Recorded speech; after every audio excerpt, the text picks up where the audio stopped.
മുൻപ് ഞാൻ പറയുമായിരുന്നു നമ്മുടെ ഹൈവേ റോഡ് ശൃംഖല അമേരിക്കയുടേതിന് സമാനമാകുമെന്ന്. എന്നാൽ ഇപ്പോൾ ഞാൻ പറയുന്നു 2 വർഷത്തിനുള്ളിൽ നമ്മുടെ ഹൈവേ ശൃംഖല അമേരിക്കയുടേതിനേക്കാൾ മികച്ചതാകുമെന്ന്. മാർച്ച് അവസാനമാണ് ഉപരിതല ഗതാഗത ഹൈവേ മന്ത്രി നിതിൻ ഗഡ്കരി ഇങ്ങനെ പറഞ്ഞത്. 2 മാസം തികഞ്ഞില്ല. ഒരു പഞ്ചായത്ത് റോഡിന്റെ പോലും ബലമില്ലാതെ കേരളത്തിൽ ദേശീയപാതയുടെ പലയിടങ്ങളും കുത്തിയൊലിച്ചു പോയിരിക്കുന്നു. 1-2 ഉദ്യോഗസ്ഥരെ പുറത്താക്കിയതിൽ തീരുന്നതല്ല പ്രശ്നം. കരാറെടുത്തവർ നോക്കുകൂലിയായി 40% കൈക്കലാക്കിയെന്ന ആരോപണം മുതൽ അന്വേഷണം തുടങ്ങണം. അഴിമതി വിരുദ്ധനെന്നും കഠിനാധ്വാനി എന്നും പേര് കേട്ടിട്ടുള്ള ഗഡ്കരിയുടെ നിലപാട് ഉന്നതരായ ഹൈവേ കൊള്ളക്കാരെ തുരത്തുമോ എന്നാണ് ഇനി അറിയാനുള്ളത്. മലപ്പുറം കൂരിയാട് ദേശീയപാത നിർമ്മാണത്തിൽ അപാകതയുണ്ടെന്ന് നാട്ടുകാരും വഴിപോക്കരു പോലും ചൂണ്ടിക്കാണിച്ചതാണ്. എല്ലാം കഴിഞ്ഞപ്പോൾ NHAIയും അത് സമ്മതിച്ചു.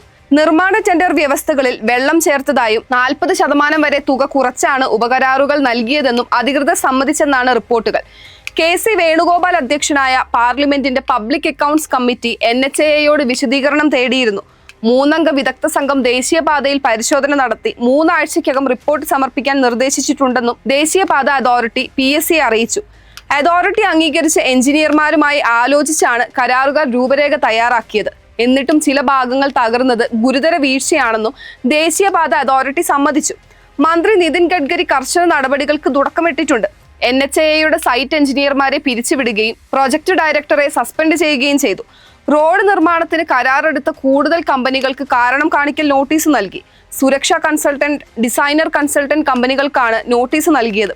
കൂരിയാട് അടക്കം കരാറുകാർ സ്വന്തം ചെലവിൽ വെള്ളം പോകാനുള്ള സംവിധാനം നിർമ്മിക്കണമെന്നും മന്ത്രി നിർദ്ദേശിച്ചു. പക്ഷേ ദേശീയപാതയിൽ വെള്ളം കയറുന്നതും റോഡുകളും പാലങ്ങളും തകരുന്നതും ആദ്യമല്ല. 2021 ഏപ്രിൽ മുതൽ 2024 ഏപ്രിൽ വരെ 3 വർഷത്തിനിടെ മാത്രം ഉപയോഗത്തിലുണ്ടായിരുന്ന 15 പാലങ്ങളും നിർമ്മാണത്തിലുണ്ടായിരുന്ന 11 പാലങ്ങളുമാണ് ദേശീയപാതയിൽ തകർന്നു വീണത്. കരാറുകാരുടെ അഴിമതിയും ഉദ്യോഗസ്ഥരുടെ കൈക്കൂലിയും മാത്രമല്ല, ഉപകരാറിലൂടെയുള്ള കരാറുകാരുടെ കൊള്ളയും ചർച്ച ചെയ്യപ്പെടുകയാണ്. കേന്ദ്ര സർക്കാരിന്റെ അടുപ്പക്കാരനായി അറിയപ്പെടുന്ന ഗൗതം അദാനിക്കെതിരെ കോൺഗ്രസ് ഉന്നയിച്ച അഴിമതി ആരോപണം ഗൗരവമേറിയതാണ്. സർക്കാർ മറുപടി പറഞ്ഞിട്ടില്ല.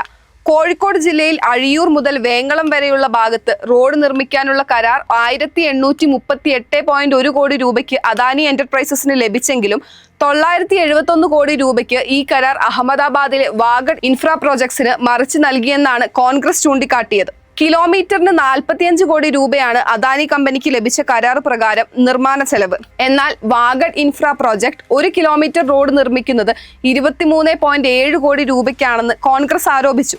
ഇത് ശരിയാണെങ്കിൽ റോഡ് നിർമ്മിക്കാൻ ആവശ്യമായ തുകയിൽ നിന്ന് അദാനിക്ക് ലഭിക്കുന്ന 40% അഴിമതിയുടെ പ്രഭവ കേന്ദ്രം? ശരിയല്ലെങ്കിൽ കേന്ദ്രം വിശദീകരിക്കണം. കരാറെടുത്തതിന്റെ പേരിൽ മാത്രം ഖജനാവിൽ നിന്ന് വെറുതെ ലഭിക്കുന്ന 40% പങ്ക് മറ്റാർക്കെങ്കിലും ലഭിക്കുന്നുണ്ടോ? പൊതുമുതലല്ലേ, ജനം അറിയണ്ടേ? ആവശ്യമായതിന്റെ പകുതി തുകയ്ക്ക് എങ്ങനെയാണ് ഉപകരാറുകാർ നിശ്ചിത മാനദണ്ഡം അനുസരിച്ച് റോഡ് നിർമ്മിക്കുന്നത്?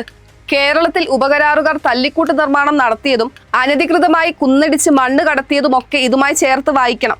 കരാറുകാർക്ക് ബിൽ പാസാക്കി കൊടുക്കണമെങ്കിൽ PWDക്ക് എന്ന പോലെ NH എഞ്ചിനീയർമാർക്കും കൈക്കൂലി കൊടുക്കണം. 15 ലക്ഷം രൂപ കൈക്കൂലി വാങ്ങുന്നതിനിടെ NHAI ജനറൽ മാനേജർ ഉൾപ്പെടെയുള്ളവരെ CBI അറസ്റ്റ് ചെയ്തത് 1 മാസം മുൻപാണ്. 1.18 കോടി രൂപ വിവിധ ഉദ്യോഗസ്ഥരിൽ നിന്നും പിടിച്ചെടുത്തു. കരാറ് എടുത്തയാൾ നോക്കുകൂലിയായി കൈക്കലാക്കുന്ന 40%വും ഉദ്യോഗസ്ഥർക്ക് കൊടുക്കുന്ന കൈക്കൂലിയും ഒക്കെ കിഴിച്ച് എങ്ങനെയാണ് നിശ്ചിത മാനദണ്ഡം അനുസരിച്ചുള്ള റോഡുകൾ പൂർത്തിയാക്കാൻ ഉപകരാറുകാർക്ക് കഴിയുന്നത്? അഴിമതിക്കാരായ ഉദ്യോഗസ്ഥരെ പിരിച്ചുവിടേണ്ടതാണ്. പക്ഷേ അഴിമതിയുടെ പ്രഭവ കേന്ദ്രത്തിലേക്ക് അന്വേഷണം എത്തുന്നില്ല. 2 ഉദ്യോഗസ്ഥരെ പിരിച്ചുവിടുന്നത് വാർത്തയായേക്കാം, പക്ഷേ ഹൈവേ കൊള്ളയ്ക്കുള്ള പരിഹാരമാകില്ല. കുതിരപ്പുറത്തെത്തി കവർച്ച കഴിഞ്ഞ് ചമ്പൽക്കാടുകളിൽ ഒളിക്കുന്നവരല്ല ഇപ്പോഴത്തെ ഹൈവേ കൊള്ളക്കാർ. ഇവരെ കണ്ടാൽ പോലീസ് ഓടി ഒളിക്കും. പക്ഷെ നിതിൻ ഗഡ്കരി ഹൈവേയിൽ ഇറങ്ങുമെന്ന് ചിലരൊക്കെ പ്രതീക്ഷിച്ചിരിപ്പാണ്. അതിന് ധൈര്യമുണ്ടെങ്കിൽ ഇനിയൊരു റോഡും ചാറ്റൽ മഴയിൽ ഒലിച്ചു പോകില്ല.